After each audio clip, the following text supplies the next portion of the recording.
ఇక ఆంధ్రోద్యమంలో మరొక దశ ఆంధ్ర రాయలసీమ నాయకుల మధ్య విభేదాల దశ అనే మరొక దశ. స్వాతంత్రానికి ముందు ఆంధ్రోద్యమం. స్వాతంత్రానికి ముందు ఆంధ్రోద్యమంలో 1903 నుంచి 1912 వరకు వికాస దశ లేదా భావన దశ లేదా పుట్టుక వృద్ధి దశగా చెప్పచ్చు. ఇక 1913 నుండి ఆంధ్ర యూనివర్సిటీ ఏర్పాటు చేసేంత వరకు దాదాపుగా ఉండే దశని ఆంధ్ర మహాసభలు మరియు ప్రచార దశగా చెప్పచ్చు. ఎప్పుడైతే ఆంధ్ర యూనివర్సిటీ అనేది ఏర్పడిందో అప్పటి నుంచి ఆంధ్ర రాయలసీమ నాయకుల మధ్య విభేదాలు ప్రారంభమయ్యాయి. ఆ విభేదాలు దాదాపుగా శ్రీబాగ్ ఒప్పందం అనేది కుదిరేంత వరకు కొనసాగుతూ వచ్చాయి. శ్రీబాగ్ ఒప్పందంతో దాదాపుగా ఆంధ్ర రాయలసీమల మధ్య విభేదాలు తగ్గి కలిసికట్టుగా ఆంధ్రోద్యమం కోసం ప్రయత్నించడం జరుగుతుంది. ఇక 1937 నుంచి 1946 మధ్య కాలం వరకు 1937 తర్వాత అంటే 38 నుంచి 1947 అంటే స్వతంత్రం వచ్చేంత వరకు స్తబ్దత దశగా చూడొచ్చు. అంటే ఆల్రెడీ ఇప్పుడు 2 దశలు చూసాం, ఇక 3వ దశ చూద్దాం. స్వాతంత్రానికి ముందు ఆంధ్రోద్యమ చరిత్ర. ఆంధ్ర రాయలసీమ నాయకుల విభేదాల దశ. ఆంధ్ర రాయలసీమ నాయకుల మధ్య విభేదాల దశ. ఆ విభేదాల దశ శ్రీబాగ్ ఒప్పందంతో ఎండ్ అయింది. ఎలా అనేది చూద్దాం. ఫస్ట్ వన్, ఇందులో మనం గమనించాల్సింది దాదాపుగా 1937 వరకు చోటు చేసుకున్న సంఘటనలు చూస్తే, ఒకటి ఆంధ్ర యూనివర్సిటీ ఏర్పాటు 1926 ఏప్రిల్ 26వ తేదీన. తర్వాత మరుసటి సంవత్సరమే సైమన్ కమిషన్. తర్వాత 2వ రౌండ్ టేబుల్ సమావేశం జరగడం, రాయలసీమ మహాసభలు ఏర్పడడం, అంతేకాకుండా మద్రాసు రాష్ట్ర సభకు ఎన్నికలు జరగడం, 1937 ఆంధ్ర మహాసభ రజతోత్సవాలు జరగడం మరియు శ్రీబాగ్ ఒప్పందం. ఇక్కడ వరకు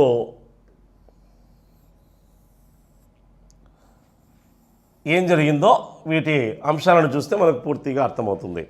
తర్వాత 1938 నుంచి 1947 వరకు ఆంధ్రోద్యమంలో చోటు చేసుకున్న పరిణామాలు, అది స్తబ్దత దశ అనే దాంట్లో చూడొచ్చు. ఓకే, ఆంధ్ర యూనివర్సిటీ ఏర్పాటు 1926 ఏప్రిల్ 26వ తేదీ. ఓకే, ఆంధ్ర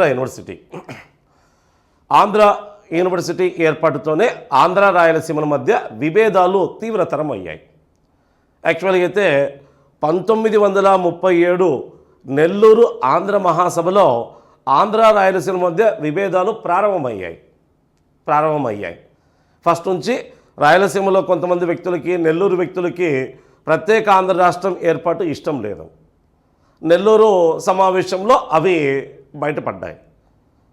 మొట్టమొదటిసారిగా ఆంధ్ర రాయలసీమ నాయకుల మధ్య విభేదాలు ప్రారంభమైంది 1917 నెల్లూరు ఆంధ్ర మహాసభలో. ఇక ఈ విభేదాలు నిదానంగా పెరుగుతూ వచ్చాయి. 1924 విజయవాడ ఆంధ్ర మహాసభకు రాయలసీమ జిల్లాల వాళ్ళు గాడిచర్ల హరిశరోత్తమరావుని ప్రకటించడంతో సర్కారు జిల్లాల వాళ్ళు కొన్ని కారణాల వల్ల తిరస్కరించడంతో ఆ విభేదాలు కాస్త బలపడ్డాయి. ఇక తీవ్రతరమైంది ఆంధ్ర యూనివర్సిటీ ఏర్పాటుతో అవి తీవ్రతరం అయ్యాయి. ఎందుకు ఏంటనే చూద్దాం. ఎందుకు ఆంధ్ర రాయలసీమ నాయకుల మధ్య యూనివర్సిటీ ఏర్పాటుతో విభేదాలు తీవ్రతరం కావడానికి కారణం ఏంటి అనేది చూద్దాం. ఓకే, ఆంధ్ర విశ్వవిద్యాలయం విజయవాడలో 1926 ఏప్రిల్ 26వ తేదీన ఏర్పాటు చేయడం జరిగింది. మరి 1857లో దక్షిణ భారతదేశంలోనే మొట్టమొదటి విశ్వవిద్యాలయంగా ఏది ఏర్పడిందంటే మద్రాస్ యూనివర్సిటీ. 1857లో ఏర్పాటు చేశారు. 1857 సెప్టెంబర్లో అప్పటి బ్రిటిష్ గవర్నర్ జనరల్ అయిన లార్డ్ కానింగ్ చేత ఏర్పాటు చేయబడింది. మద్రాస్ నగరంలో, మద్రాస్ రాజధానిలో. అదే మొత్తం ఉమ్మడి మద్రాస్ రాష్ట్రానికి ఉన్న ఏకైక విశ్వవిద్యాలయం. ఆంధ్ర వారు ఉన్నత విద్య కోసం వెళ్ళాలంటే దాదాపుగా మద్రాస్ నగరానికే వెళ్ళాల్సి ఉండేది. అయితే ఇది రాయలసీమ జిల్లాల వాళ్ళకు కొంచెం దగ్గర కావచ్చేమో, కానీ కోస్తా ప్రాంతాల వాళ్ళకు, సర్కారు జిల్లాల వాళ్ళకు ఈ మద్రాస్ నగరం చాలా దూరం. ముఖ్యంగా శ్రీకాకుళం, విశాఖపట్నం, విజయనగరం, గోదావరి జిల్లాల వరకు చాలా దూరంగా ఉండే పట్టణం మద్రాస్ నగరం. దీంతో ఆంధ్ర ప్రాంతానికి కూడా విశ్వవిద్యాలయం కావాలనే భావన ఆంధ్ర ప్రాంతం వారిలో కొనసాగుతూ వచ్చింది. చివరికి 1913 తొలి ఆంధ్ర మహాసభలో కూడా ఏం తీర్మానం చేశారు? ఆంధ్ర ప్రాంతానికి ఒక ప్రత్యేక విశ్వవిద్యాలయం కావాలని తీర్మానం చేశారు. దీంతో 1913 ఆంధ్ర మహాసభ ఏర్పడినప్పటి నుంచి యూనివర్సిటీ ఏర్పాటు కావాలనే మద్రాస్ ప్రభుత్వం మీద ఒత్తిడి చేస్తూ రావడం ప్రారంభమైంది. మరి ఆంధ్ర యూనివర్సిటీ ఏర్పాటుకు ఏ విధమైన కృషి జరిగిందో చూద్దాం. మరి ఆంధ్ర ప్రాంతానికి ఒక విశ్వవిద్యాలయం కావాలని మొట్టమొదట ఆంధ్ర మహాసభ ఎప్పుడు తీర్మానం చేసిందంటే 1913 బాపట్ల సమావేశంలో, బాపట్ల ఆంధ్ర మహాసభలో తీర్మానం చేశారు. ఆంధ్ర ప్రాంతానికి ఒక యూనివర్సిటీ కావాలని తీర్మానం చేశారు, విశ్వవిద్యాలయం కావాలని. అప్పటి నుంచి మద్రాస్ ప్రభుత్వం మీద విశ్వవిద్యాలయం పైన ఒత్తిడి పెరుగుతూ వచ్చింది. మరి 1917లో మద్రాస్ శాసనసభలో ఆంధ్ర ప్రాంతానికి చెందిన సభ్యుడు ఆంధ్ర ప్రాంతానికి ఒక విశ్వవిద్యాలయం ఏర్పాటు చేయాలని ప్రతిపాదించిన వ్యక్తి ఇంపార్టెంట్, భూపతి రాజా వెంకటపతి రాజు. 1917లో ఆంధ్ర ప్రాంతానికి ఒక యూనివర్సిటీని ఏర్పాటు చేయాలని ప్రతిపాదించిన ఆంధ్ర సభ్యుడు భూపతి రాజా వెంకటపతి రాజు. భూపతి రాజా వెంకటపతి రాజు ఒకటే పేరే, వెంకటపతి రాజు. భూపతి రాజా వెంకటపతి రాజు ఒకటే పేరే. ఈయన ప్రతిపాదన చేసేటప్పుడు 1917లో. మరి నాటి మద్రాస్ శాసనసభలో తమిళ సభ్యుడైన నటేష్ మొదలియార్ వ్యతిరేకించాడు. ఎందుకయ్యా ఆంధ్ర ప్రాంతానికి విశ్వవిద్యాలయం? ఆల్రెడీ మద్రాస్ నగరం కేంద్రంగా విశ్వవిద్యాలయం ఉంది, చాలు, ప్రత్యేకంగా ఆంధ్ర ప్రాంతానికి యూనివర్సిటీ అవసరం లేదని వ్యతిరేకించింది. ఆంధ్ర ప్రాంతానికి విశ్వవిద్యాలయం అవసరం లేదని వ్యతిరేకించింది నటేష్ మొదలయ్యార్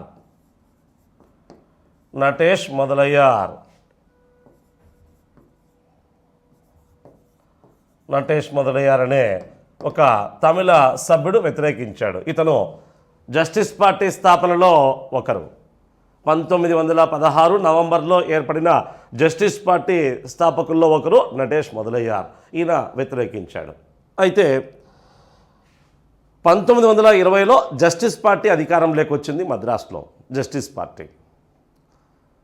పార్టీ అధికారంలోకి వచ్చిన తర్వాత ఈ జస్టిస్ పార్టీ ఫస్ట్ నుంచి ప్రత్యేక ఆంధ్ర రాష్ట్రానికి కొంత వ్యతిరేకులే. జస్టిస్ పార్టీ వాళ్ళు ప్రత్యేక ఆంధ్ర రాష్ట్ర ఏర్పాటుకు వ్యతిరేకులే. దీంతో జస్టిస్ పార్టీ ముఖ్యమంత్రిగా ఉన్న పానుగల్లు రాజా రాయనీయం గారు ఇంతకుముందు చెప్పాం. జస్టిస్ పార్టీ మొట్టమొదటి ముఖ్యమంత్రి అయితే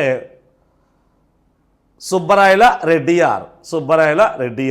ఆయన 1920 నుంచి 21 వరకు సీఎంగా చేశారు. ఆయన తర్వాత వచ్చిన సీఎం పానుగల్లు రాజా రాయనీయం గారు. ఇతను 1921 నుంచి 23 వరకు, మరలా 1923 నుంచి 26 వరకు ముఖ్యమంత్రిగా పనిచేశాడు, మద్రాస్ సీఎంగా పనిచేశాడు. జస్టిస్ పార్టీ రెండవ సీఎం, మద్రాస్ రెండవ సీఎం కూడా ఇతను మద్రాస్ సీఎంగా పనిచేశాడు పానుగల్లు రాజా.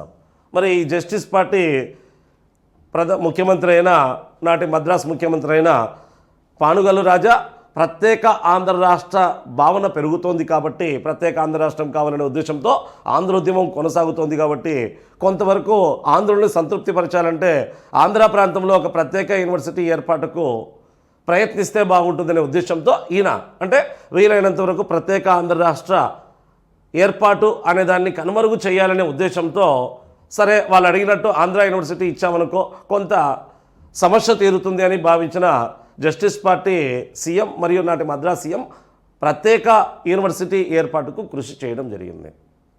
ఈయనే ప్రత్యేక ఆంధ్ర ప్రాంతంలో యూనివర్సిటీ విశ్వవిద్యాలయం ఏర్పాటుకు కృషి చేసిన వ్యక్తి నాటి సీఎం పానుగల్లు రాజా రాయనీయం గారు. పానుగల్లు రాజా రాయనీయం గారు.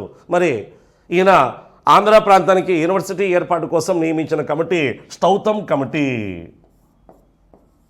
స్టౌథం కమిటీ 1923లో ఏర్పడింది ఈ స్టౌథం కమిటీ. ఆంధ్ర యూనివర్సిటీ ఏర్పాటుకై నియమించబడిన కమిటీ స్టౌథం కమిటీ. ఈ కమిటీ అదే సంవత్సరంలో ఆంధ్ర ప్రాంతంలో పర్యటించి ఆంధ్ర ప్రాంతానికి విశ్వవిద్యాలయం ఏర్పాటు చేయాలని సిఫారసు చేసింది. మొత్తానికి స్టౌథం కమిటీ సిఫారసు మేరకు ఆంధ్ర ప్రాంతంలో యూనివర్సిటీ ఏర్పాటుకు అంతా సిద్ధమైంది. 1925 కమిటీ సిఫారసు మేరకు 1925 ఆగస్టులో ఆంధ్ర ప్రాంతంలో ఒక యూనివర్సిటీకి బిల్లును మద్రాస్ శాసనసభలో ఆమోదించడం జరిగింది. మద్రాస్ శాసనసభలో ఆంధ్ర యూనివర్సిటీ యూనివర్సిటీ బిల్లును ప్రవేశపెట్టడం జరిగింది. దీంతో ఈ బిల్లుకు జస్టిస్ పార్టీ ప్రభుత్వం అంగీకరించింది. ఇలా పానుగల్లు రాజా ముఖ్యమంత్రిగా ఉన్న సమయంలోనే ఆంధ్ర యూనివర్సిటీ ఏర్పాటుకు బిల్లు ప్రవేశపెట్టబడి ఆమోదించబడింది. దీంతో పానుగల్లు రాజా ముఖ్యమంత్రి సమయంలో ఆంధ్ర యూనివర్సిటీ 1926 ఏప్రిల్ 26వ తేదీన ఎక్కడ ఏర్పాటు చేయబడింది అంటే విజయవాడలో ఏర్పాటు చేయబడింది.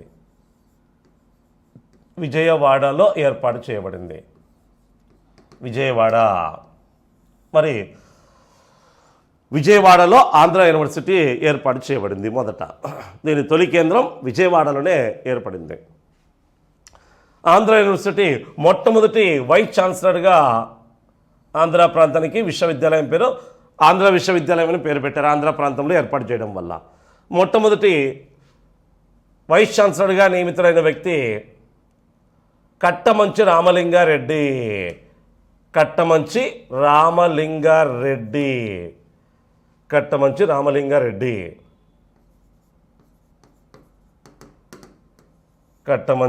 రామలింగారెడ్డి లేదా కేఆర్ రెడ్డి అని పిలుస్తారు. కట్టమంచి రామలింగారెడ్డి మొట్టమొదటి ఆంధ్ర యూనివర్సిటీ వైస్ ఛాన్సలర్. నాటి ఛాన్సలర్ అయితే బొబ్బిలి రాజా. గవర్నర్గా ఉన్నది మద్రాస్. ఛాన్సలర్గా ఉన్నది బొబ్బిలి రాజా అయితే కట్టమంచి రామలింగారెడ్డి తొలి వైస్ ఛాన్సలర్.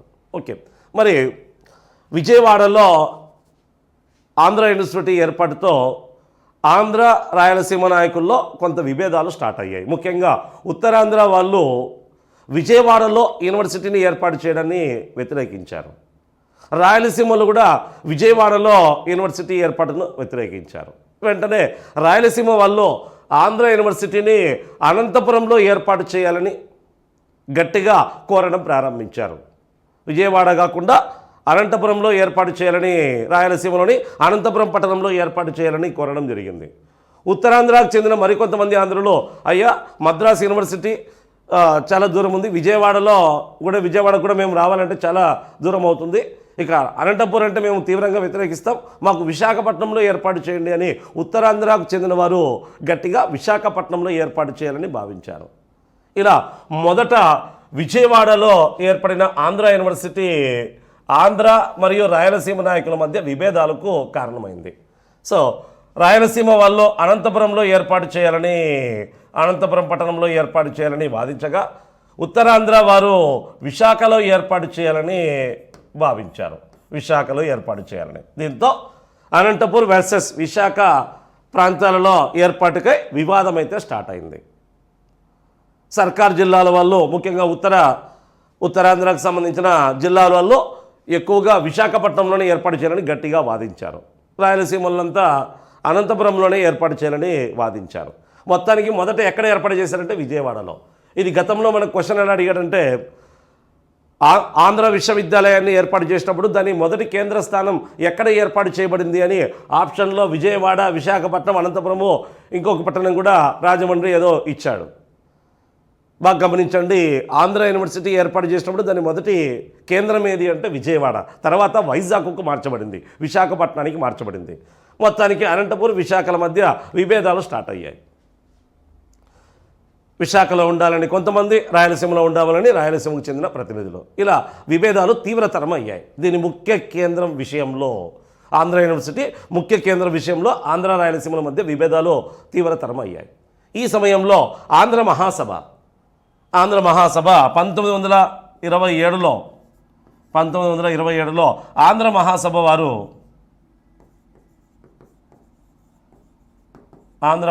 వారు అనంతపురంలో సమావేశాన్ని ఏర్పాటు చేశారు. అనంతపురం పట్టణంలో సమావేశాన్ని ఏర్పాటు చేశారు. అధ్యక్షుడు ఓ లక్ష్మణస్వామిరావు.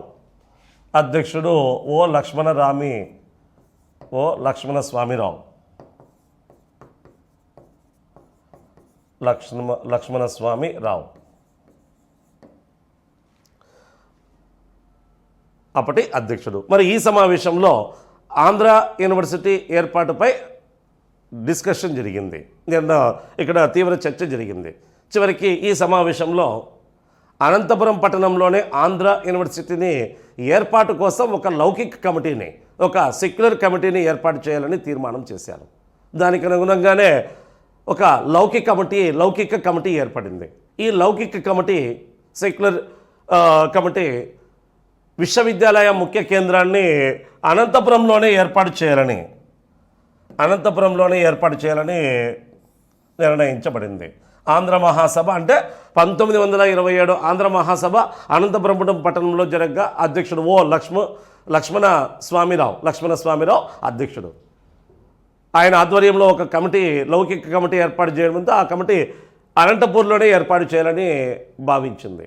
అంటే ఆంధ్ర మహాసభ కూడా ఆంధ్ర విశ్వవిద్యాలయాన్ని ఎక్కడ ఏర్పాటు చేయాలని నిర్ణయించడం జరిగిందంటే అనంతపురం పట్టణంలోనే. కానీ కట్టమంచి రామలింగారెడ్డి, సిఆర్ రెడ్డి అంటారు, సరిగ్గే కాదు, సిఆర్ రెడ్డి, కట్టమంచి రామలింగారెడ్డి మాత్రం విశ్వవిద్యాలయము అటు అనంతపురము వద్దు, అటు విజయవాడ వద్దు, వైజాగ్కు తరలించాలని భావించాడు. మొత్తానికి ఆంధ్ర మహాసభ తీర్మానంతో ఇక దీని ముఖ్య కేంద్రాన్ని ఎక్కడికి మార్చాలంటే అనంతపురంకి మార్చాలి. దీంతో రాయలసీమలో కొంత సంతృప్తి అయితే ఏర్పడింది. కానీ కట్టమంచి రామలింగారెడ్డి, సిఆర్ రెడ్డిగా పిలువబడే కట్టమంచి రామలింగారెడ్డి మాత్రం దీన్ని వ్యతిరేకించాడు. అయితే ఎందుకు అంటే ఆయన వైస్ ఛాన్సలర్ ఎందుకు వ్యతిరేకించాడంటే అనంతపురం పట్టణంలో యూనివర్సిటీని ఏర్పాటు చేస్తే ఆ ప్రాంతంలో నీటి సమస్య ఎక్కువగా ఉంది, నీటి ఎద్దడి ఎక్కువగా ఉంది, అంతేకాకుండా ఎక్కువ ఉష్ణోగ్రతలతో కూడిన ప్రాంతం. కాబట్టి విశ్వవిద్యాలయం అనేది మంచి ఆహ్లాదకరమైన వాతావరణంతో కూడిన ప్రాంతంలో ఉంటే బాగుంటుంది. అదే ఉత్తరాంధ్రలో వైజాగ్ అయితే సముద్ర తీర ప్రాంతంలో ఆహ్లాదకరమైన వాతావరణంతో కూడిన ప్రాంతం. వాటర్ సమస్య కూడా ఈ విశాఖపట్నం ప్రాంతంలో లేదు. కాబట్టి దీని ముఖ్య కేంద్రము వైజాగ్లో ఉంటే బాగుంటుంది అని చివరికి సిఆర్ రెడ్డి, కట్టమంచి రామలింగారెడ్డి దీన్ని కాస్త అటు విజయవాడ కాకుండా అటు అనంతపురం కాకుండా ముఖ్య కేంద్రాన్ని ఎక్కడికి మార్చడం జరిగిందంటే విశాఖపట్నానికి మార్చడం జరిగింది. మొత్తానికి సిఆర్ రెడ్డి వైస్ ఛాన్సలర్ కారణంగా దీన్ని ఎక్కడికి మార్చారంటే విశాఖపట్నానికి మార్చడం జరిగింది. విశాఖపట్నానికి. మరి విశాఖపట్నానికి మార్చడంలో ఇతనికి సహకరించిన నాటి మద్రాస్ ముఖ్యమంత్రి అప్పటికే పానుగల్లు రాజా గారు 26 నాటికి వెళ్ళిపోయారు.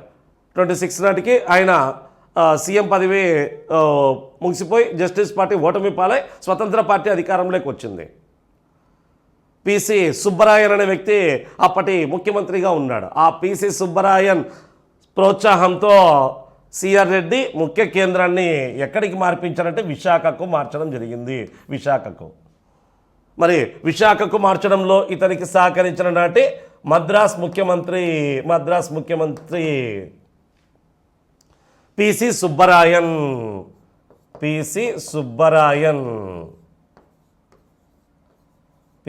సుబ్బరాయన్ నాడు స్వతంత్ర పార్టీ జస్టిస్ పార్టీ మద్దతుతో ప్రభుత్వాన్ని నడుపుతున్న వ్యక్తి పిసి సుబ్బరాయన్. ఆయనే ముఖ్య కేంద్రాన్ని వైజాగ్ మార్చడంలో కారకుడైన నాటి ముఖ్యమంత్రి. యూనివర్సిటీ ఏర్పాటుకు కారకుడు పానుగల్లు రాజా. అది విజయవాడ నుంచి విశాఖకు తరలించడానికి కారకుడైన ముఖ్యమంత్రి ఎవరంటే పిసి సుబ్బరాయన్. ఎవరు తరలించడంలో ప్రధాన పాత్ర పోషించారంటే సిఆర్ రెడ్డి. ఎవరు సిఆర్ రెడ్డి అంటే అప్పటి Andhra university vice chancellor. Vice chancellor. మరి సిఆర్ రెడ్డి రచించిన గ్రంథాలు చూస్తే ఒకటి నవయామిని అని ముసలమ్మ మరణం అనే గ్రంథాలు రచించిన వ్యక్తి సిఆర్ రెడ్డి. నవయామిని మరియు ముసలమ్మ మరణం. ఇలా వైజాగ్కు ఆంధ్ర యూనివర్సిటీ మార్చబడింది. ఎప్పుడైతే అనంతపురం కాకుండా విశాఖపట్నానికి మార్చడం జరిగిందో రాయలసీమ నాయకుల్లో తీవ్ర అసంతృప్తి పెరిగింది. అప్పటికే 1917లో నెల్లూరు మహాసభలో ఆంధ్ర రాయలసీమల మధ్య విభేదాలు స్టార్ట్ అయ్యాయి. 24 నాటికి అవి బలపడ్డాయి. ఎప్పుడైతే వైజాగ్కు మార్చడం జరిగిందో అవి తీవ్రతరం అయ్యాయి. అప్పటి నుంచి ఇక వీరు గట్టిగా ప్రత్యేక రాయలసీమ కోసం ప్రయత్నించాలి, ప్రత్యేక ఆంధ్ర రాష్ట్రం అవసరం లేదనే భావన ఈ యూనివర్సిటీ తర్వాత రాయలసీమ వ్యక్తుల్లో కలిగింది. మరి విశాఖపట్నానికి ఆంధ్ర యూనివర్సిటీని మార్చిన సంవత్సరం 1930. విజయవాడ నుండి విశాఖపట్నానికి మార్చబడిన సంవత్సరం 1930. 1930 నాటికి విజయవాడ నుంచి విశాఖకు మార్చబడింది 1930. మరి ఆంధ్ర యూనివర్సిటీకి కావలసిన భూమిని దానం చేసింది రాజా విక్రమేంద్ర వర్మ అనే వ్యక్తి. ఆంధ్ర యూనివర్సిటీకి కావలసిన భూమిని దానం చేసినట్టు తెలుస్తుంది. రాజా విక్రమేంద్ర వర్మ. ఇది ఆంధ్ర యూనివర్సిటీకి ఏర్పాటు కోసం జరిగిన కృషి, చివరికి ఆంధ్ర రాయలసీమల మధ్య విభేదాలకు కారణమైన సంఘటనలు. ఓకే, ఇక ఆంధ్ర యూనివర్సిటీ 1926 ఏప్రిల్ 26 విజయవాడ. తర్వాత విజయవాడ నుంచి వైజాగ్కు తరలించడం జరిగింది. 30 నాటికి అక్కడ ముఖ్య కేంద్రంగా కొనసాగింది. ఇంకొక విషయం కూడా గుర్తుంచుకోండి, ఆంధ్ర యూనివర్సిటీ ఏర్పాటు చేయబడిన తర్వాత ముఖ్య కేంద్రం ఎక్కడికి మార్చబడింది? వైజాగ్కు. వైజాగ్ మార్చడంతో ఆంధ్ర యూనివర్సిటీకి సంబంధించిన సిఆర్ రెడ్డి, కట్టమంచి రామలింగారెడ్డి దాని పరిపాలనా కేంద్రాన్ని విజయవాడలో పరిపాలనా కేంద్రంలో విజయవాడలో మరియు బోధనా కేంద్రాన్ని రాజమండ్రిలో ఏర్పాటు చేయడం జరిగింది. బోధనా కేంద్రాన్ని రాజమండ్రిలో ఏర్పాటు చేయడం జరిగింది. బోధనా కేంద్రాన్ని రాజమండ్రిలో ఏర్పాటు చేయడం జరిగింది. ముఖ్య కేంద్రం మాత్రం విశాఖపట్నానికి మార్చారు. పరిపాలనా కేంద్రం విజయవాడ, బోధనా కేంద్రం రాజమండ్రిలో ఏర్పాటు చేయడం జరిగింది. ఇక మొత్తం ఆంధ్ర ప్రాంతంలోని విద్యాలయాలు, రాయలసీమలోని విద్యాలయాలన్నీ ఆంధ్ర యూనివర్సిటీ పరిధి కిందికి చేర్చారు. రాయలసీమలోని విద్యాలయాలన్నీ పూర్తిగా ఆంధ్ర యూనివర్సిటీ పరిధి కిందికి తీసుకొచ్చారు. ఇక 27లో చోటు చేసుకున్న సంఘటనలు ఏంటనేది చూస్తే 1927 సైమన్ కమిషన్. 1927 సైమన్ కమిషన్ టైంలో ప్రత్యేక ఆంధ్ర రాష్ట్రం కోసం ఏమైనా కృషి జరిగిందని చూస్తే సైమన్ కమిషన్ ఎప్పుడు ఏర్పడింది అంటే 1927 నవంబర్లో ఏర్పాటు చేయబడింది. 1927 నవంబర్లో ఏర్పాటు జరిగింది. సైమన్ కమిషన్ అధ్యక్షుడు ఎవరంటే సర్ జాన్ సైమన్ అధ్యక్షుడు. సైమన్ కమిషన్ ఎందుకు ఏర్పాటు చేశారంటే 1919 చట్టం ద్వారా ప్రవేశపెట్టిన ద్వంద్వ ప్రభుత్వ అమలు తీరును పరిశీలించడానికి ప్లస్ నూతన రాజ్యాంగ సంస్కరణలు సూచించడానికి ఏర్పాటు చేశారు. ఓకే, మరి సైమన్ కమిషన్ భారతదేశంలో 1928, 1929 2 సంవత్సరాల్లో భారతదేశంలో పర్యటించింది. 1928లో ఒకసారి, 29లో ఒకసారి సైమన్ కమిషన్ ఇండియాలో పర్యటించింది. అయితే సైమన్ కమిషన్ని మద్రాసును పరిపాలిస్తున్న మద్రాసులో అధికారంలో ఉండే మద్రాసులో కొనసాగుతున్న ముఖ్య పార్టీ జస్టిస్ పార్టీ స్వాగతించింది. కానీ జాతీయ కాంగ్రెస్ పార్టీ సైమన్ కమిషన్ను బహిష్కరించింది. దీంతో ఆంధ్ర రాష్ట్రంలోని కాంగ్రెస్ పార్టీ కూడా సైమన్ కమిషన్ను బహిష్కరించింది. దీంతో దేశవ్యాప్తంగా ప్లస్ ఆంధ్ర ప్రాంతంలో వచ్చిన ఉద్యమమే Simon go back movement. Simon go back పేరుతో పెద్ద ఎత్తున ఉద్యమం అయితే తలెత్తింది. దీంతో ఆంధ్ర రాష్ట్రానికి సంబంధించిన పార్టీ నాయకులు, ఆంధ్రోద్యమ నాయకులు కూడా సైమన్ గో బ్యాక్ నినాదంతో ఉద్యమంలో పాల్గొన్నారని కూడా మనకు జాతీయ ఉద్యమంలో టచ్ అయింది అది. మరి ఇక్కడ సైమన్ కమిషన్ ఆంధ్రదేశంలో కూడా పర్యటించింది. ఈ సమయంలో సైమన్ కమిషన్కి ఆంధ్రులు నివేదిక ఇచ్చి ఉంటే మాకు ప్రత్యేక ఆంధ్ర రాష్ట్రాన్ని ఏర్పాటు చేయండి, ఉమ్మడి మద్రాసు రాష్ట్రంలో ఉండే తెలుగు ప్రాంతాలను విడదీసి ప్రత్యేక రాష్ట్రం ఏర్పాటు చేయాలని నివేదిక ఇచ్చి ఉన్నట్టయితే ఆంధ్ర రాష్ట్రం ఏర్పడే అవకాశం అయితే ఉండేది. కానీ జాతీయ కాంగ్రెస్ పార్టీ ఆదేశాల మేరకు రాష్ట్ర కాంగ్రెస్ పార్టీ కూడా సైమన్ గో బ్యాక్ అనే నినాదంతో పెద్ద ఎత్తున ఉద్యమంని చేపట్టి సైమన్ కమిషన్ను బహిష్కరించింది, బైకాట్ చేసింది. అందుకే సైమన్ కమిషన్కి ఎలాంటి నివేదిక ఇవ్వలేదు. కానీ ఒరిస్సా రాష్ట్రానికి సంబంధించిన ప్రజలు మాత్రం మాకు ప్రత్యేక ఒరిస్సా రాష్ట్రాన్ని ఏర్పాటు చేయండి అని విన్నవించడం జరిగింది. ఎవరికి? సైమన్ కమిషన్కు ఒరిస్సా రాష్ట్రం వారు. ఒరిస్సా అప్పటికే బెంగాల్ రాష్ట్రంలో భాగంగా ఉంది. దీంతో సైమన్ కమిషను తన నివేదికలో సైమన్ కమిషన్ 1928-29లో భారతదేశంలో పర్యటించి ఆ సైమన్ కమిషన్ ఎప్పుడు నివేదిక ఇచ్చింది? 1930 జూన్లో బ్రిటిష్ ప్రభుత్వానికి నివేదిక ఇచ్చింది. చూడండి, సైమన్ కమిషన్ ఏర్పాటు చేసింది 1927 నవంబర్. సైమన్ కమిషన్ ఇండియాలో అడుగుపెట్టింది 1928 ఫిబ్రవరి 3వ తేదీ. మొట్టమొదట అడుగుపెట్టిన ప్రాంతం ఏది అంటే బొంబాయిలో అడుగుపెట్టిందని చెప్పాం. దీంతో 28లో సైమన్ గోబ్యాక్ పేరుతో పెద్ద ఎత్తున నినాదంతో ఉద్యమం స్టార్ట్ అయింది. సైమన్ కమిషన్ మాత్రం ఉద్యమం జరుగుతున్నప్పటికీ ఇండియాలో అనేక రాష్ట్రాల్లో పర్యటించింది. మన ఆంధ్ర మద్రాసు రాష్ట్రాల్లో కూడా పర్యటించింది. చివరికి అనేక రాష్ట్రాల్లో పర్యటించి ఎవరైతే సైమన్ కమిషన్కు నివేదికలు ఇచ్చారో ఆ నివేదికలు బేస్ చేసుకుని ఇది ఒక అద్భుతమైన రాజ్యాంగ సంస్కరణలతో కూడిన నివేదికను తయారు చేసి బ్రిటిష్ ప్రభుత్వానికి నివేదించింది. దాన్నే సైమన్ నివేదిక అని పిలుస్తారు, సైమన్ నివేదిక. మరి ఈ సైమన్ నివేదికలో నూతనంగా ఏర్పాటు చేయాలని ఒరిస్సా రాష్ట్రాన్ని, సింధు రాష్ట్రాన్ని నూతనంగా ఏర్పాటు చేయాలని నిర్ణయించబడింది. చూడండి, ఒరిస్సా ప్రాంత ప్రజలు ప్రత్యేక రాష్ట్రం కావాలని కోరడంతో సైమన్ కమిషను బెంగాల్ రాష్ట్రంలో భాగంగా ఉండే ఒడియా భాష మాట్లాడే వారితో ప్రత్యేక ఒరిస్సా రాష్ట్రాన్ని ఏర్పాటు చేయాలని ప్రతిపాదించింది. దానికి అనుగుణంగానే ఒరిస్సా రాష్ట్రాన్ని ఏర్పాటు చేశారు. ఒరిస్సా రాష్ట్రాన్ని అప్పటి వరకు సర్కార్ జిల్లాల్లో భాగంగా ఉండే గంజాం జిల్లాలోని చాలా ప్రాంతాలను, బరంపురంతో పాటు చాలా ప్రాంతాలను, దాదాపుగా గంజాం వంటి ప్రాంతాలన్నింటినీ ఒడిస్సాలో కలిపేసి ఒరిస్సా రాష్ట్రాన్ని 1935 చట్టం ప్రకారం ఏర్పాటు చేయడం జరిగింది. 1937 నుంచి నూతనంగా ఒరిస్సా రాష్ట్రం అమల్లోకి వచ్చింది. అంటే ఒకవేళ ఈ సమయంలో సైమన్ కమిషన్కి ప్రత్యేక ఆంధ్ర రాష్ట్రం కావాలని కోరి ఆంధ్రలో తీర్మానాన్ని ఇచ్చి ఉంటే, మద్రాసు నుంచి విడదీసి మాకు కూడా ప్రత్యేక రాష్ట్రం ఏర్పాటు చేయాలని నివేదిక ఇచ్చి ఉన్నట్టయితే ఖచ్చితంగా ఆంధ్ర రాష్ట్రం ఏర్పడే అవకాశం అయితే ఉండేది. కానీ జాతీయ కాంగ్రెస్ పార్టీ పిలుపు మేరకు రాష్ట్ర కాంగ్రెస్ పార్టీ నాయకులు, ఆంధ్ర మహాసభకు సంబంధించిన నాయకులంతా పెద్ద ఎత్తున సైమన్ గోబ్యాక్ నినాదంతో ఉద్యమించడం వల్ల అది జరగలేదు.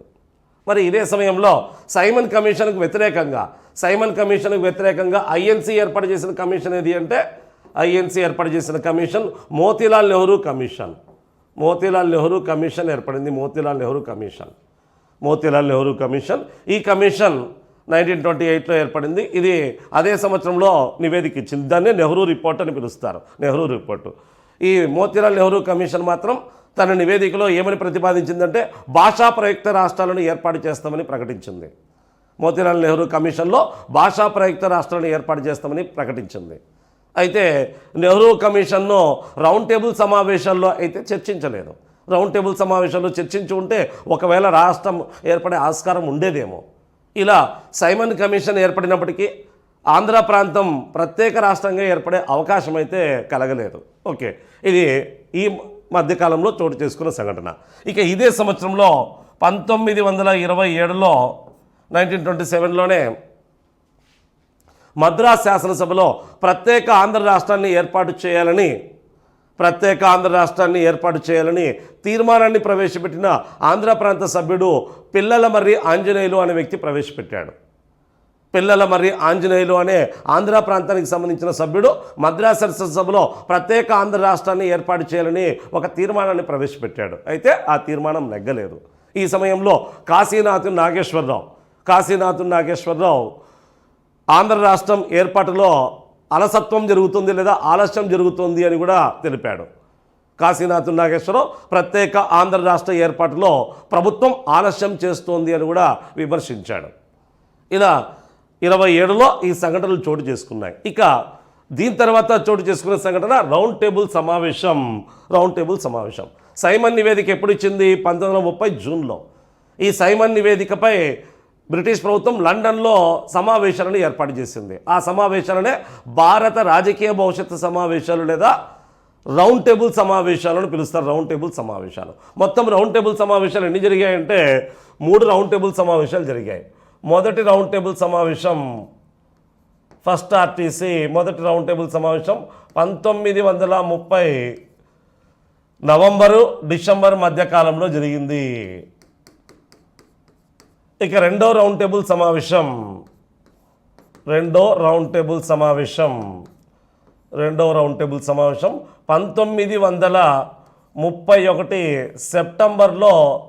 సెప్టెంబర్లో జరిగింది. సెప్టెంబర్లో నుంచి దాదాపుగా డిసెంబర్ వరకు కొనసాగింది. మరి మూడో రౌండ్ టేబుల్ సమావేశం థర్డ్ ఆర్టీసీ 1932 నవంబర్ నెలలో జరిగింది. నవంబర్లో ఓకే.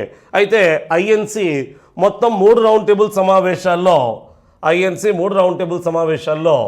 మొదటి రౌండ్ టేబుల్ సమావేశాన్ని, 3 రౌండ్ టేబుల్ సమావేశాన్ని బహిష్కరించింది, బైకాట్ చేసింది. కారణం అప్పటికే శాసనోల్లంఘన ఉద్యమాన్ని చేపట్టడం వల్ల. అయితే రెండో రౌండ్ టేబుల్ సమావేశానికి మాత్రం ఐఎన్సి తన ఏకైక ప్రతినిధిగా, జాతీయ కాంగ్రెస్ పార్టీ ఏకైక ప్రతినిధిగా ఎవరిని పంపింది అంటే గాంధీజీని పంపింది. అది కూడా ఏ చర్చల ఫలితంగా అంటే గాంధీ ఇర్విన్ చర్చల ఫలితంగా. గాంధీ ఇర్విన్ చర్చలు దాన్నే 1931 మార్చి 5వ తేదీన జరిగిన ఒప్పందాన్నే గాంధీ ఇర్విన్ ఒప్పందం అంటారు. గాంధీ ఇర్విన్ ఒప్పందం 1931 మార్చి 5వ తేదీన. ఆ ఒప్పందం మేరకు జాతీయ కాంగ్రెస్ పార్టీ గాంధీజీని రెండవ రౌండ్ టేబుల్ సమావేశానికి పంపాలని నిర్ణయించింది. 1931 మార్చిలో లాహోర్ ఐఎన్సి ప్రత్యేక సమావేశంలో గాంధీజీని రెండవ రౌండ్ టేబుల్ సమావేశానికి పంపాలని గాంధీ ఇర్విన్ ఒప్పందానికి అంగీకారం కూడా తెలిపింది. మొత్తానికైతే రెండవ రౌండ్ టేబుల్ సమావేశానికి మాత్రమే ఐఎన్సి అటెండ్ అయింది. అది ఏకైక ప్రతినిధిగా గాంధీజీని పంపింది. ఈ సమయంలో ఆంధ్ర ప్రాంతానికి చెందిన పట్టాభి సీతారామయ్య, అయ్యదేవర కాళేశ్వరరావులు గాంధీజీని కలిసి అయ్యా రెండవ రౌండ్ టేబుల్ సమావేశంలో భాషా ప్రయుక్త రాష్ట్రాల ఏర్పాటు గురించి చర్చించండి. ఆల్రెడీ మోతీలాల్ నెహ్రూ కమిషను భాషా ప్రయుక్త రాష్ట్రాల ఏర్పాటుకు కట్టుబడి ఉన్నామని చెప్పింది. కాబట్టి మీరు రెండో రౌండ్ టేబుల్ సమావేశంలో భాషా ప్రయుక్త రాష్ట్రాల ఏర్పాటు గురించి చర్చించండి. ఒకవేళ అది ఫలప్రదమైతే భాషా ప్రాతిపదికన ఉమ్మడి మద్రాసు రాష్ట్రంలో ఉండే తెలుగు ప్రాంతం ప్రత్యేక రాష్ట్రంగా ఏర్పడుతుంది అని గాంధీజీకి విన్నవించింది ఎవరంటే పట్టాభి సీతారామయ్య మరియు కాశీనాథులు అయ్యదేవర కాళేశ్వరరావు అనే వ్యక్తి. అయ్యదేవర కాళేశ్వరరావులు వీరిద్దరూ గాంధీజీకి ఒక వినతి పత్రాన్ని సమర్పించారు. రెండవ రౌండ్ టేబుల్ సమావేశంలో భాషా ప్రయుక్త రాష్ట్రాల గురించి చర్చించాలని కోరడం జరిగింది. అయితే మొత్తానికి గాంధీజీ రెండవ రౌండ్ టేబుల్ సమావేశానికి అటెండ్ అయ్యాడు. అయితే రెండవ రౌండ్ టేబుల్ సమావేశంలో ముస్లిం లీగ్ పార్టీ నాయకుడైన మహమ్మద్ అలీ జిన్నా మరియు దళితులకు నాయకత్వం వహించిన అంబేద్కర్ల కారణంగా రెండవ రౌండ్ టేబుల్ సమావేశంలో గాంధీజీ అసంతృప్తి చెంది మధ్యలోనే వెనుతిరిగి వస్తాడు. రెండవ రౌండ్ టేబుల్ సమావేశంలో జిన్నా తన 14 డిమాండ్లను చర్చించాలని గట్టిగా కోరుతూ నిర్ణయించడం, అంతేకాకుండా అంబేద్కర్ దళితులకు ప్రత్యేక నియోజకవర్గాలు కావాలని గట్టిగా పట్టుబట్టడంతో గాంధీజీ కొంత అసంతృప్తి చెందాడు. జిన్నా రెండవ రౌండ్ టేబుల్ సమావేశంలో తన 14 డిమాండ్లను డిస్కస్ చేయాలని గట్టిగా కోరాడు. మహమ్మద్ అలీకి సంబంధించి 14 డిమాండ్లను ప్రతిపాదించాడు రెండో రౌండ్ టేబుల్ సమావేశంలో. అంబేద్కర్ కూడా దళితులకు సంబంధించి కొన్ని డిమాండ్లను మరియు ప్రత్యేక నియోజకవర్గాలకై చర్చించడానికి పట్టుబట్టాడు. అయితే గాంధీజీ దీన్ని వ్యతిరేకించాడు. అయ్యా, మనము కేవలం దళితుల కోసమో లేదా మహమ్మదీయుల కోసమో కాదు, భారతదేశంలోని అన్ని వర్గాల వారికి సంతృప్తికరంగా ఉండే చర్చలు జరిపి ఒక ఫలప్రదమైన చట్టం కోసం ప్రయత్నిద్దామని చెప్పినప్పటికీ జిన్నా కానీ అంబేద్కర్లు కానీ గాంధీజీ విధానాలను పట్టించుకోకపోవడంతో అసంతృప్తి చెందిన గాంధీజీ రెండవ రౌండ్ టేబుల్ సమావేశం మధ్యలోనే వెనుతిరిగి వచ్చేసాడు. దీంతో ఇక్కడ భాషా ప్రయుక్త రాష్ట్రాల గురించి చర్చించే అవకాశం లేకుండా పోయింది. ఏది ఏమైనప్పటికీ రెండవ రౌండ్ టేబుల్ సమావేశానికి గాంధీజీ వెళ్తున్న సమయంలో ఆంధ్ర ప్రాంతానికి చెందిన అయ్యదేవర కాళేశ్వరరావు, పట్టాభి సీతారామయ్యలు రెండవ రౌండ్ టేబుల్ సమావేశంలో భాషా ప్రయుక్త రాష్ట్రాల గురించి చర్చించాలని గాంధీజీకి కోరడం జరిగింది. అయితే అది విజయవంతం కాలే. ఇక ఇదే సంవత్సరంలో ఆంధ్ర మహాసభ సమావేశం 1931లో 1931లో ఆంధ్ర మహాసభ జరిగింది. ఆంధ్ర మహాసభ అధ్యక్షుడు జోగయ్య అనే వ్యక్తి, వివి జోగయ్య. ఎక్కడ జరిగిందంటే గుంటూరులో జరిగింది. గుంటూరులో జరిగింది. వివి జోగయ్య అధ్యక్షుడు. ఈ సమావేశంలో ఆంధ్ర మహాసభ ఒక తీర్మానం చేసింది. ఏమని తీర్మానం చేసింది అంటే వివి జోగయ్యని, మోచర్ల రామచంద్రరావుని, బొబ్బిలి రాజాలను రౌండ్ టేబుల్ సమావేశానికి పంపాలని, ఆ రౌండ్ టేబుల్ సమావేశంలో ప్రత్యేకంగా ఆంధ్ర రాష్ట్ర ఏర్పాటు కోసం లేదా భాషా ప్రయుక్త రాష్ట్రాల ఏర్పాటు కోసం జస్టిస్ పార్టీ తరఫున, కాంగ్రెస్ పార్టీ తరఫున తీర్మానాన్ని ఆమోదించినట్టుగా ఒత్తిడి చేయాలని కూడా ఇక్కడ నిర్ణయించడం జరిగింది. 1931 ఆంధ్ర మహాసభ గుంటూరు, అధ్యక్షుడు వివి జోగయ్య. ఈ సమావేశంలో వివి జోగయ్యని, మోచల రామచంద్రరావుని, బొబ్బిల్ రాజాలను రెండో రౌండ్ టేబుల్ సమావేశానికి పంపాలని తీర్మానం చేశారు. దీనికి అనుగుణంగానే రెండో రౌండ్ టేబుల్ సమావేశానికి జస్టిస్ పార్టీ తరఫున బొబ్బిల్ రాజా మరియు ఆంధ్ర మహాసభకు సంబంధించిన జోగయ్య, మోచల రామచంద్రరావులు కూడా అటెండ్ అయినట్టు తెలుస్తోంది.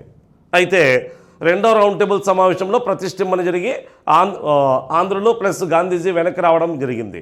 బొబ్బిల్ రాజా రెండో రౌండ్ టేబుల్ సమావేశం తర్వాత మద్రాసుకు వచ్చి అదే సంవత్సరంలో ఆయన 32లో మద్రాసు ముఖ్యమంత్రి అయ్యాడు. మద్రాసు ముఖ్యమంత్రి అయిన వెంటనే ప్రత్యేక ఆంధ్ర రాష్ట్రం అవసరం లేదు అని ప్రకటించాడు. ఎవరు? బొబ్బిలి రాజా. ఆంధ్ర మహాసభలో బొబ్బిలి రాజాని రెండో రౌండ్ టేబుల్ సమావేశానికి పంపాలని నిర్ణయించారు. బొబ్బిలి రాజా రెండో రౌండ్ టేబుల్ సమావేశానికి వెళ్ళి వచ్చిన తర్వాత ప్రత్యేక ఆంధ్ర రాష్ట్రం, ఆయన మద్రాసుకు సీఎం అయ్యాడు. జస్టిస్ పార్టీ విజయం సాధించి మద్రాసుకు సీఎం అయ్యాడు. వెంటనే సీఎం అయిన వెంటనే ఆయన ప్రత్యేక ఆంధ్ర రాష్ట్రం అవసరం లేదు అని చెప్పాడు. దీంతో ఎప్పుడైతే ఈ ప్రకటన చేశాడో వెంటనే రాయలసీమ వారు దీన్ని తీవ్రంగా పరిగణిస్తూ ప్రత్యేక రాయలసీమ కోసం పట్టుబట్టడం ప్రారంభమైంది. దీని తర్వాత జరిగినవే రాయలసీమ మహాసభలు. ప్రత్యేక రాయలసీమ కోసం ప్రయత్నాలు ప్రారంభమయ్యాయి. ప్రత్యేక ఆంధ్ర రాష్ట్రాన్ని వ్యతిరేకిస్తూ ప్రత్యేక రాయలసీమ కోసం 1931 తర్వాత రాయలసీమ ప్రాంత నాయకుల్లో కొంత చలనము వచ్చిందని చెప్పచ్చు. మరి ఏం జరిగిందనేది చూద్దాం.